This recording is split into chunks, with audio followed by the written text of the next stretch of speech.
بسم الله الرحمن الرحيم والصلاة والسلام على أشرف المرسلين. Salam alaikum, bonjour tout le monde.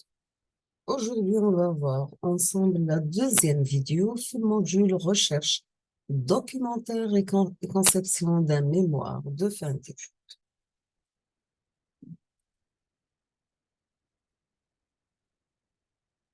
Donc, l'objectif de notre cours, c'est bien d'apprendre à aborder un thème de projet de fin d'études. On va commencer par donner les notions sur les techniques de recherche documentaire. Ensuite, nous abordons la conception d'un mémoire en soulignant les normes de rédaction et les étapes à suivre pour réaliser un projet de fin d'études. Enfin, toutes les notions vues dans ce cours seront mises à l'application à travers la décortication d'un mémoire de fin d'études.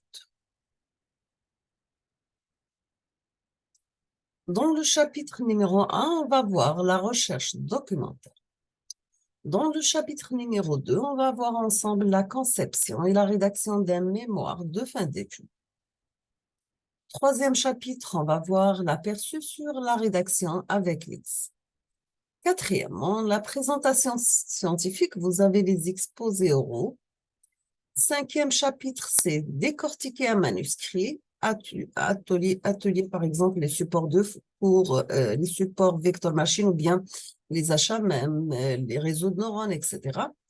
Les modes d'évaluation, vous avez le rapport et la présentation. On va voir aujourd'hui ensemble le chapitre numéro 1 concernant la recherche documentaire.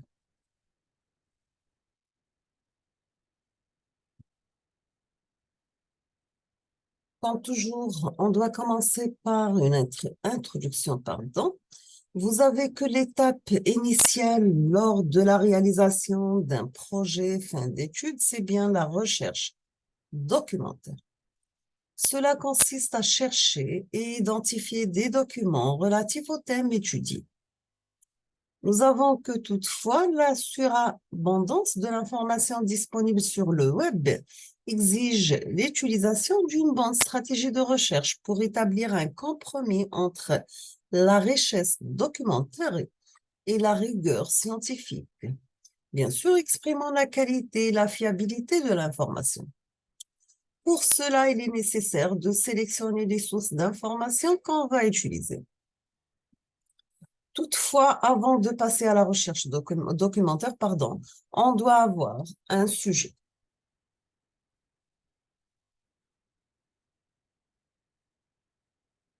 Pour la définition d'un sujet de projet de fin d'études, il se fait soit à travers un stage dans une institution de type socio-économique ou carrément par l'enseignant qui vous encadre. Ainsi, la première étape de la recherche d'information consiste à consulter des documents qui permettent de clarifier le sujet et l'appréhender d'une manière globale. À ce niveau, deux difficultés peuvent se présenter. Vous avez soit des sujets qui sont trop généraux, vastes. Donc, dans ce cas, on aura sur abondance de documents, traitement superficiel, ou bien un sujet trop précis, pointu, donc très peu de documents, vous avez un traitement ardu. Donc, on va considérer un aspect de la question pour être précis, mais avec une large portée. Une fois le sujet bien délimité, il faut choisir les meilleures sources d'information. Pour effectuer votre recherche documentaire, généralement pour un projet de fin d'études, on distingue 4 sources principales de l'information. Premièrement, soit à travers des articles, conférences ou publications dans des revues ou bien des journaux qui sont renommés internationales, ou bien à travers des livres, des thèses master ou doctorat, ou bien à travers des sites web.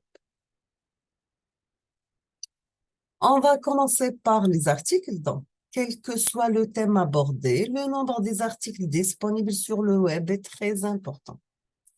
Ainsi, pour assurer la fiabilité de l'information, tout article dont on ignore la provenance doit être écarté. Quelles sont alors les revues fiables présentant des articles de bon niveau? Et vous avez les journaux ainsi que les conférences doivent être parrainées par un éditeur connu tel que I3E, Elsevier, Spring, ACM, etc. Notons que les trois premiers éditeurs constituaient des références principales pour tous les axes de recherche abordés par les électroniciens. Pour les trois E, c'est Institute of Electrical and Electronic Engineers. Elsevier Entreprise, Spring Science and Business Medium, Association for Computer Machinery, ACM, Institution of Engineering and Technology, le IET.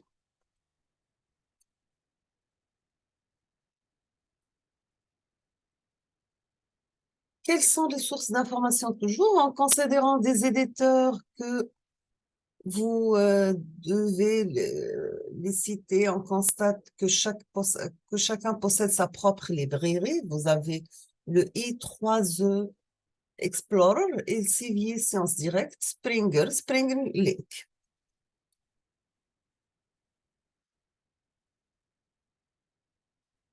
Nous avons aussi que les articles de publication constituaient le support fondamental de la recherche, car il offre les avancées scientifiques du thème en termes de méthodologie et de résultats. On trouve des publications I3E.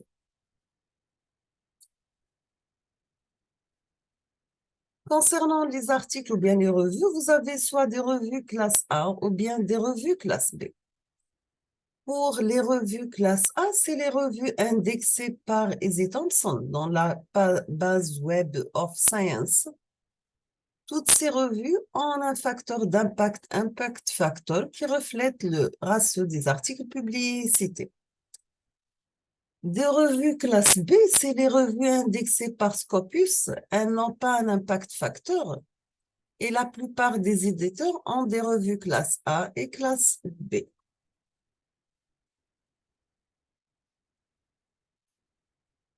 On passe maintenant aux conférences. Vous avez que les conférences sont classées selon le niveau des articles présentés, soit des hauts niveaux, vous trouvez les conférences E3E et ACM. L'intitulé de la conférence commence par E3E International Conference ou ACM International Conference.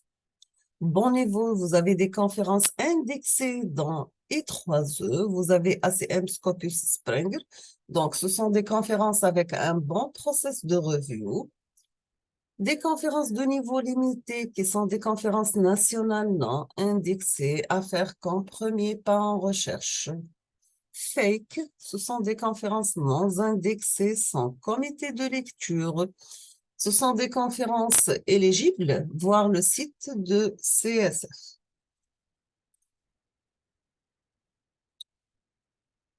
Quel est l'objectif de la recherche documentaire? Nous avons que, en plus de la compréhension des notions fondamentales du thème abordé, la recherche documentaire permet de comprendre l'aspect étudié. Pour réaliser un mémoire de fin d'études, ou plus particulièrement une thèse, on doit évaluer tous les travaux déjà réalisés sur le thème. Donc, cela permet d'établir ce qu'on appelle un état de l'art, donc state of art, ou bien background, ou bien related works. L'état de l'art consiste à énumérer les différents travaux réalisés sur le thème, illustrer les avantages et surtout les inconvénients à partir desquels en découlant des problématiques ou des questions encore posées.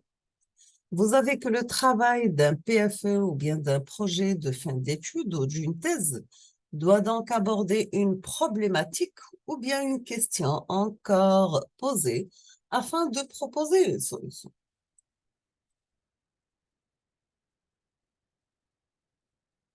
Maintenant, on va passer à comment construire un état de l'art. Donc, vous avez pour chaque article directement lié au thème de la thèse On doit premièrement déterminer l'apport et la contribution de l'article. Deuxièmement, la problématique abordée. Troisièmement, la solution proposée. Quatrièmement, les tests effectués. Cinquièmement, les bases de données utilisées. Et on termine avec les résultats obtenus. Et deuxièmement, faire un résumé de quelques lignes du contenu de l'article. Vous avez que le résumé doit contenir l'objectif, la contribution, les résultats, et il faut noter les points forts et les points faibles et les limites.